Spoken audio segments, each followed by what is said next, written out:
How you doing, YouTube? Matt Massive Beer Reviews, back with yet another review.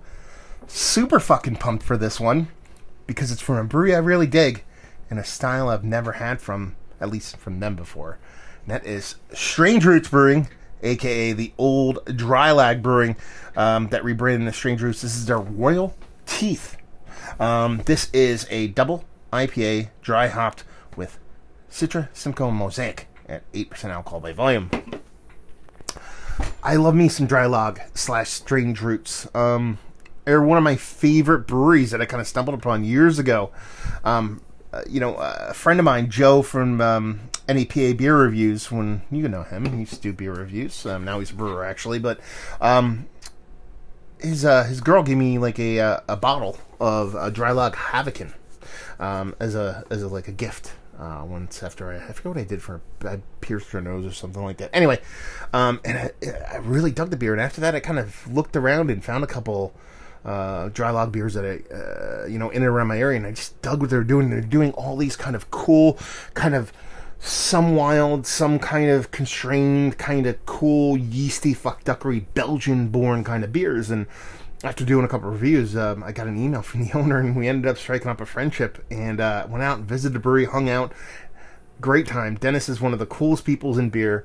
You can actually go see the interview I did with him. I actually recorded it in video. It's on my channel somewhere. Just type in Dry Lag Dennis, and I'm sure it will pop up. And they kept progressing and doing all these fun, new, interesting things with beers, but definitely staying in that kind of either mixed culture, wild fermentation, or just a Belgian kind of mindset. They rebranded, but they kept that same ethos. Actually, I ended up doing a audio podcast with Dennis when he changed his name. Now it's probably a couple years ago. The thing is, Dry Lag, I want to say Dry Lag, I gotta say Strange Roots. I don't believe they get to New Jersey, and with my move to New Jersey, I don't see much of their stuff. And what I do see is kind of their staple kind of beers. When I do pop into Pennsylvania, my boy Jordan from out Pittsburgh way knew I dug these guys, and he sent me off one of their Hazies. So a brewery that I love, because they do a lot of Belgian-based beers, doing a Hazy. It's gonna be a fun ride. We'll see what's what. So anyway, let's dive into a sucker, see what she's got. First things first. That label art is fucking killer. I mean, I loved Strange Roots old Dry Lag labels because they were ghetto. Like, one of my favorite things about Belgian breweries is that it almost seems like they're like, make a beer and they go, who knows how to draw? You do, Brother Thomas? And then they make him draw a label, and it looks like somebody who doesn't know how to draw a label, and that's kind of what Dry Lag's labels were. They went through a couple iterations of rebranding, whether it be in the old Dry Lag name or in the Strange Roots, but this is just killer, kind of scratchy, kind of illustrative, kind of art design, and I really fucking dig it. So we're off to a good start, at least from that stance. As far as the beer goes, that looks like proper double IPA haze. She's a bit dark. I assume she's either going to be in that kind of Midwestern vein or something that might have a decent amount of residual sugar floating in there. You give it that rich orange core, nice creamy head on her, about a pinky finger, with some delicious mica or taco hair in it that makes beer always taste even better. So she looks the part of a hazy, albeit either a more malty hazy or a little bit of residual sugar, maybe a lot. Let's get a nose. I mean, it's orange juice based kind of haze. There's a decent sweetness. There's a subtle kind of slightly danky mixed with a slightly citrus kind of bitterness in there too, but it's definitely from concentrate kind of orange juice with that little bit of green on the other end. Things done and done. She smells like she's going to skew sweet, so I'm expecting, based off the look, based off the nose, to get that kind of extra sweetness, that residual sugar that a lot of new school hazy breweries do. Really curious though. Let's dive in. Cheers.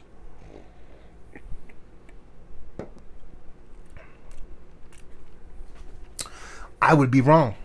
I would be wrong on all accounts. This is not that sweet. It is not that sweet.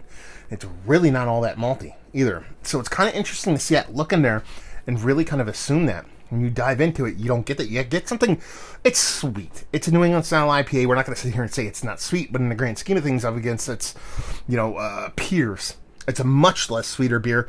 It actually finishes a little bit dry, which is kind of fucking cool. So it's just it's a matter of levels of orange throughout the whole thing. there's a little bit of kind of base, kind of underripened orange that kind of graduates into something a bit sweeter, kind of flattens out to something that is a little bit more from concentrate. Well, not overly sweet, not synthetic. It wants to skip towards a little bit of Sunny D, but it doesn't really get there. So you kind of have these multiple levels of kind of orange throughout the whole thing. That green portion of the show, you get a little bit on the nose that has that orange pithiness bittering going in there.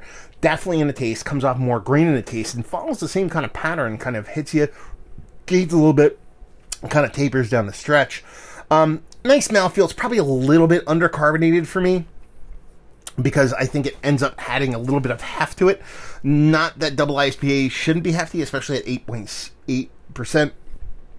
It's a beer that carries a bit of oomph to it, so a little bit of density is not a bad thing, but it seems like slightly undercarbonated if I'm going to kind of nitpick at it.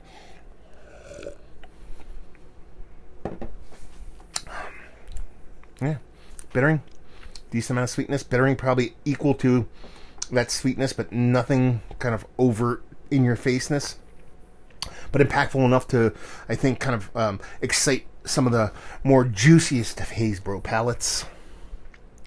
A little bit of a sticky finish, if you will. Done and done. I think it's fun. I think it's done well. I mean, it is a new school hazy, and to have something like this from a brewery that I just don't think of, and I don't think I've ever would have thought of doing a new school hazy. I kind of had a little preconceived notion going into it, to be perfectly honest with you, thinking maybe they're going to go a little bit weird with the yeast. Maybe they're going to go a little bit this way, a little bit that way, put their little Dennis Hock Strange Roots kind of twist on it. That is kind of what happened, but not in one of the ways I thought it would be. It ends up giving you a lot of those new school double IPA kind of traits without a lot of the things that I end up getting caught up on and hung up on when it comes to these kind of new school hazies, which is that overt sweetness. That's the big thing here. Not really getting there. Not really getting overly sweet. So it ends up lending itself to be a little bit more drinkable in that sense. The only thing where it kind of loses, at least me, or at least separates it from upper echelon to like, I don't even want to use the word second tier because that's maybe a little bit too negative a connotation, is its heft. It definitely comes off a bit heavier than I would like. Listen, it's 8%. We're not talking about a small beer. I've said this already. But I just want a little bit more kind of creaminess, a little bit more fluffiness, a little bit more kind of lightness to the beer because of the way it drinks, where it's not overly sweet, all those kind of things. If it was a little bit lighter of a beer, I think this would be absolutely world-class haze. But for me, it's probably one of the better, if not one of the best, hazes I've had from what I would deem a strictly non-hazy brewery. I mean, out the chute, wasn't quite sure what to expect, and I thought this was pretty damn good, so yeah, take that for what it's worth. So let's talk about it. It's one of the better double IPAs I've had as late. It's in the conversation, just not at the top because of that density to the beer. That's a personal preference thing. You might enjoy that, so take that for what it's worth. Value and availability, no idea. Like I said, Jordan sent this off. If anybody out there in Pittsburgh, Jordan or otherwise, wants to chime in, let me know about availability and pricing. That would be awesome. And leave you with, if you like what we like this beer, if you like New School Haze, but you think a lot of the New School Hazies are quite a bit too sweet, you don't mind a little bit of dryness, and you're not afraid of a little bit of bittering on the other end of things to balance stuff off, you'll definitely dig this. It's tasty beer. It's tasty hazy. And like I said, from a brewery that isn't known for doing such things, probably one of the better ones I've had as late. That's not a bad thing. So there you go. Another review in the books. Hopefully you guys enjoyed it. Down there if you want to talk about it. Massive Beers. If you want to check me out doing the social media stuff. Beer Massive. You want to check me out doing the whole podcasting thing. And hopefully you guys enjoyed our review. Hopefully you're enjoying a nice little Strange Roots Hazy right now. Hope to see you next time. Cheers.